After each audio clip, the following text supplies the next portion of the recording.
fellow kaiju fans, it is I, Godzilla Productions TV, and today I'm going to be talking about the Destined Crossroad, the most overstuffed thing I've ever seen.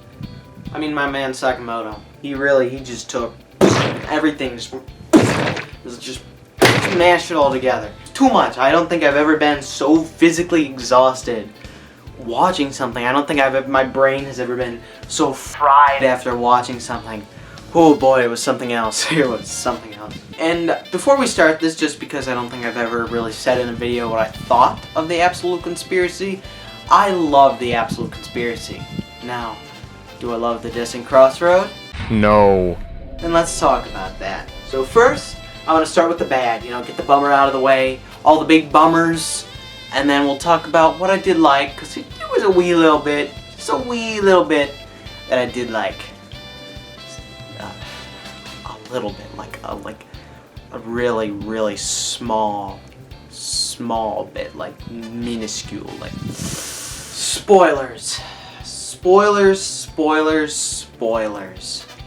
What were they thinking? Yeah, let's give you the entire thing while it's still going on in Japan. What?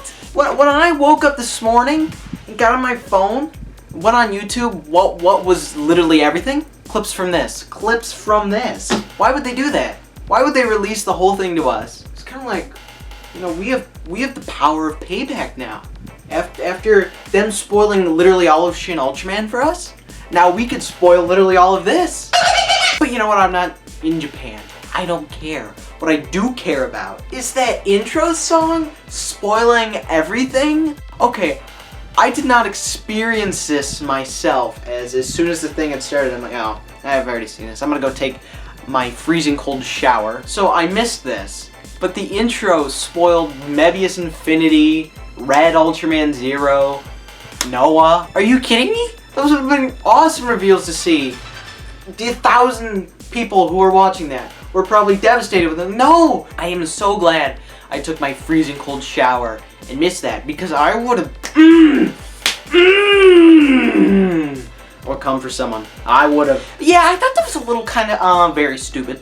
Just a little bit very, very extremely stupid. Just a little bit. Yeah, almost as little as the good in this. Also, what was up with the dub?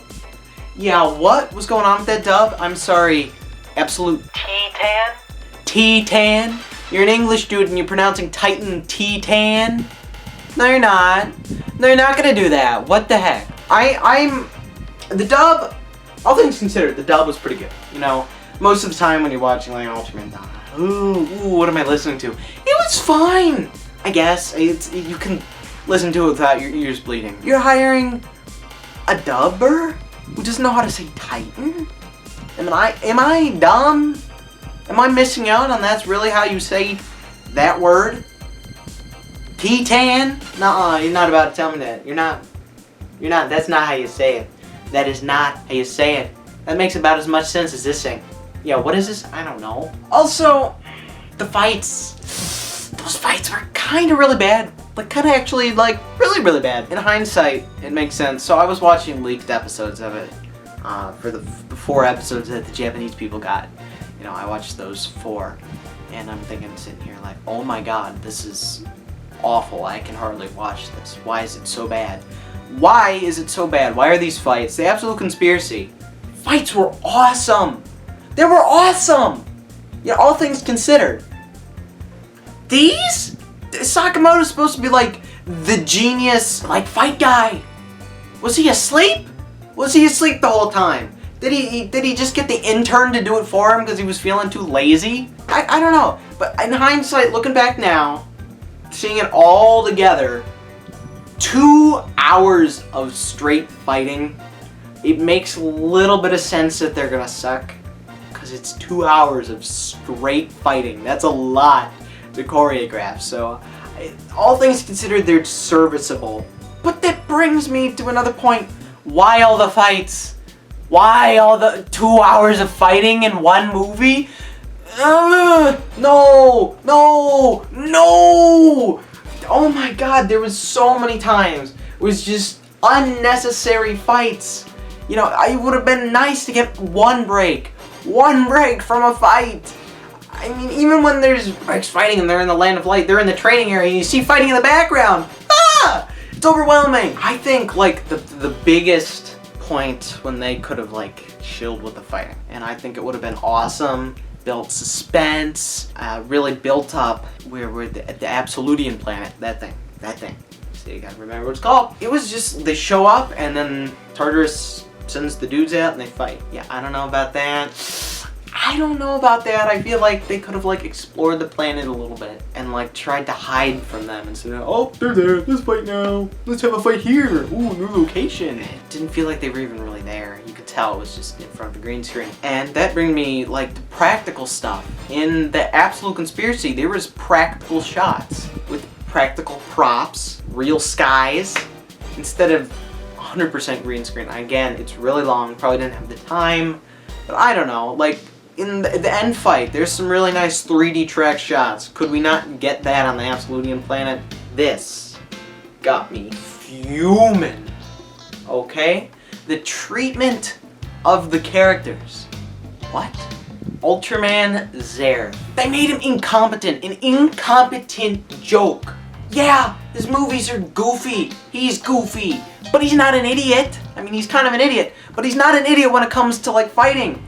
And especially when it comes to the fact that his beam is so powerful, at least in the original movie, if I remember right, that his beam was so powerful that he could not fire it on planet Earth because it's too powerful. And in this, it's weaker than Grigio's beam. What? No, it isn't! It's not!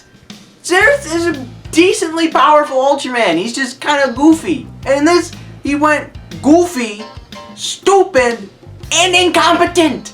He's goofy. He's none of these. And the same thing with Nice. Nice isn't even really that goofy. He's just like in concept, you know, he eats a candy to turn into Ultraman. Like that's a whole different story. Nice, if you watch clips of Nice fighting, he's not like an idiot. He can fight. Why does all of a sudden in this he not know how to fight? Oh, it really made me mad, especially since I was looking most forward to them. Same thing, like mistreating characters like Mecha Balton. This dude was in it. The Return of the Baltons. He's a big deal. In Ramello's, this guy was a big deal. In this, is he a big deal? No, he's not a big deal. He is not a big deal. You know what he is? Fodder. He's nothing. You know, Ultraman Z takes him out without even thinking. Also his treatment of the strongest Ultraman. Ultraman Noah. Yeah. What was that about? Like, what was that actually about? Ultraman Noah shows up. Just, hey, here's Noah. I'm gonna kill Ultroid Zero. A little bit of overkill. Oh, speaking of which, Ultroid Zero was in this. Who's piloting? Who's piloting? He's got a cockpit. There needs to be a cock in that pit for that thing to move. There's not. Who's piloting? Also, I thought that was gonna like explain to Strudos in Ultraman Trigger episode Z. No. Noah blows it up. He certainly showed up for 15 seconds to blow it up. Speaking of disrespecting characters, ooh, my buddy, Beliarock. You know how he's treated in this? Yeah, well, I mean, he's not treated like that. They just kind of forgot how he works. If I were to touch him, you know what he'd do?